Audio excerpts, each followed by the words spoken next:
And to analyze more of the Paris attacks, we have with us in the studio former senior diplomat G. Parthasarathy. Welcome, Mr. Parthasarathy. Thanks for joining us.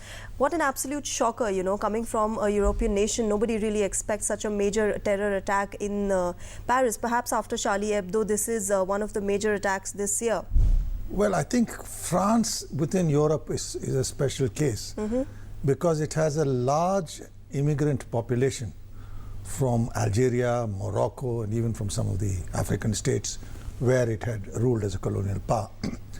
Therefore, there is a great amount of dissatisfaction amongst them, these people who believe they are economically backward. Also, France is rather strict about integration, the sort of attire people wear to school and so on, and that has been a source of discontent.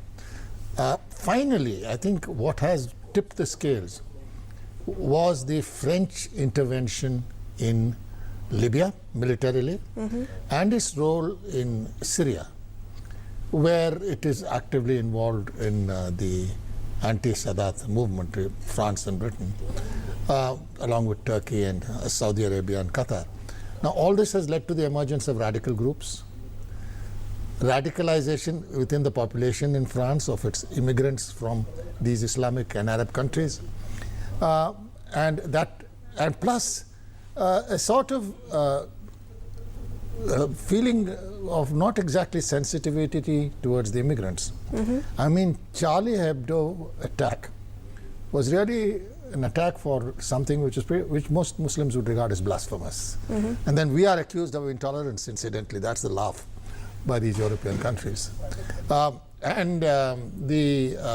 This is a follow-up to that.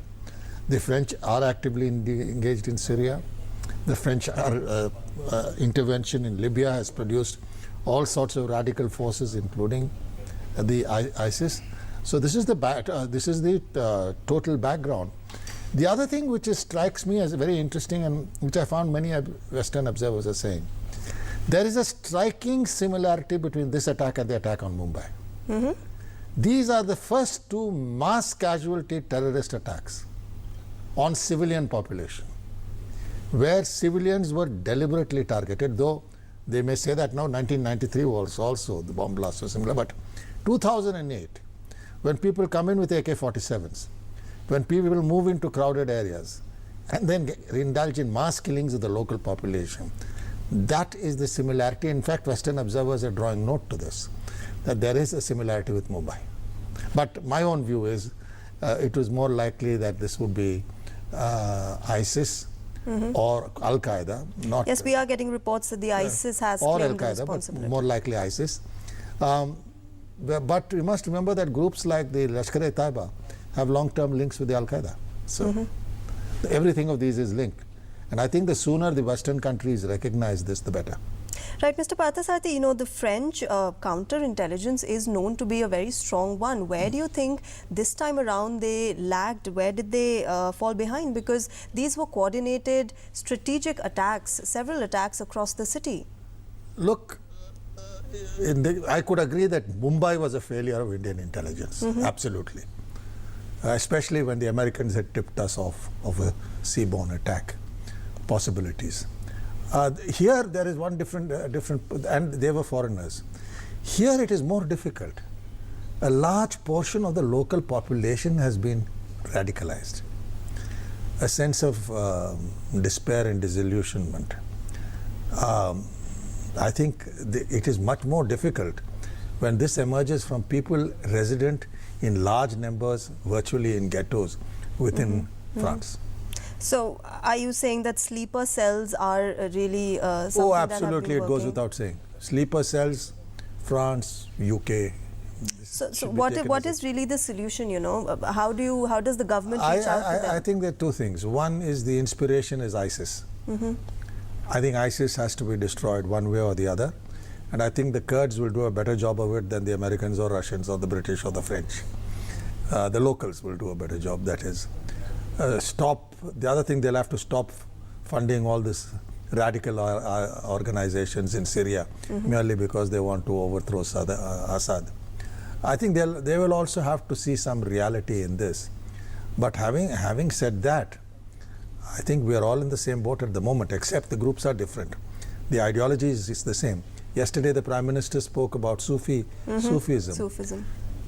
These are groups which have rejected Sufism. They have moved to very radical ideas, and that's the reality. Right. So, you know, these where the attacks have taken place, the places in the city are really known to be popular places where the youth hang out. Do you think that there has been a deliberate attempt to target the youth in the city? Absolutely.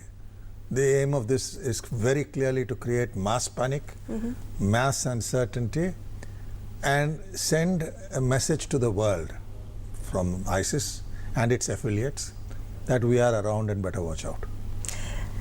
Right. And what according to you are the challenges now that lie ahead of not just the French government but the world over?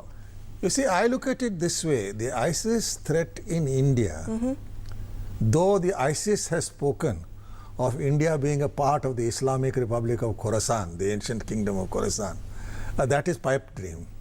The other thing is the people who are opposing the ISIS most strongly and much more realistically and willing to make sacrifice are the Iranians. There is a huge, the Al-Qaeda was not anti-Shia. The ISIS is anti-Shia. And therefore the Iranians and the Syrians and the Iraqis have gotten together with the Russians to deal with this. So the Russians are worried of their own Chechens working with ISIS, and when that Chechen population returns, it will be a danger to them. That is the reason for the Russian involvement, amongst other reasons. So I think India mercifully is for the present shielded. Our danger still remains the Lashkar and the Jaish and so on. ISIS is somewhat distant at the moment. I'm not saying it's going to come.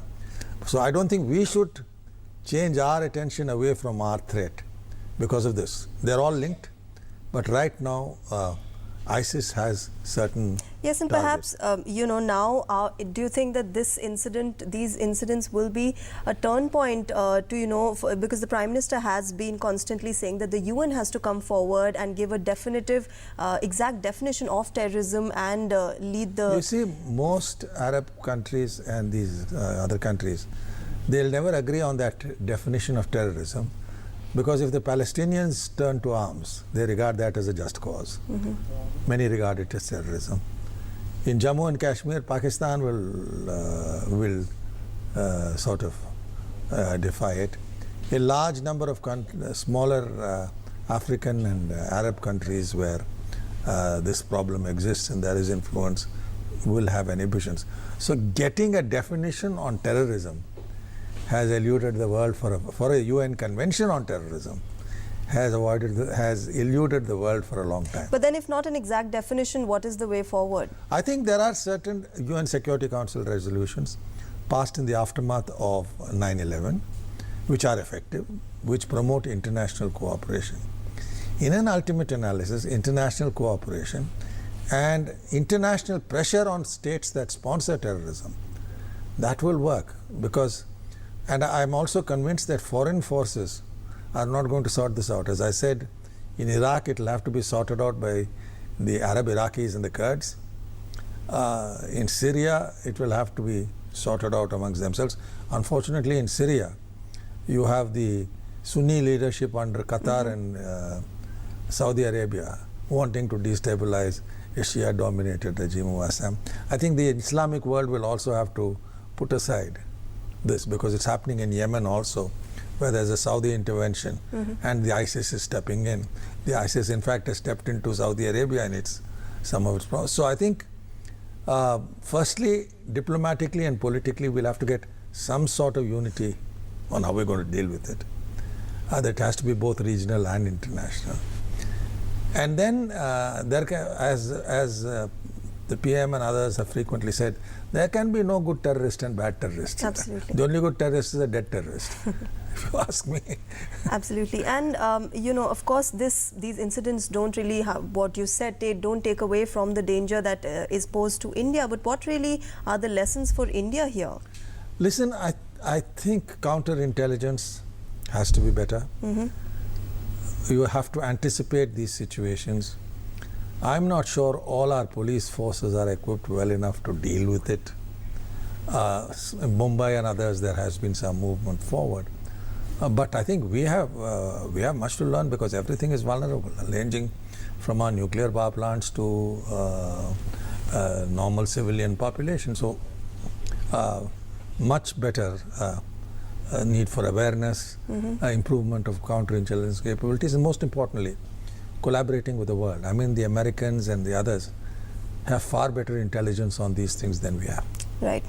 Right, so we'll have to look forward to really collaborating against terrorism, and how Prime Minister Modi and of course Prime Minister Cameron have been constantly saying that the world has to work together to fight terrorism. Right, thanks Mr. Parthasarathy for joining us there. There we had it, our guest in the studio, Mr. Parthasarathy, telling us and analysing for us the Paris attacks that have taken place today, where the casualties, where the death toll has risen to over 150.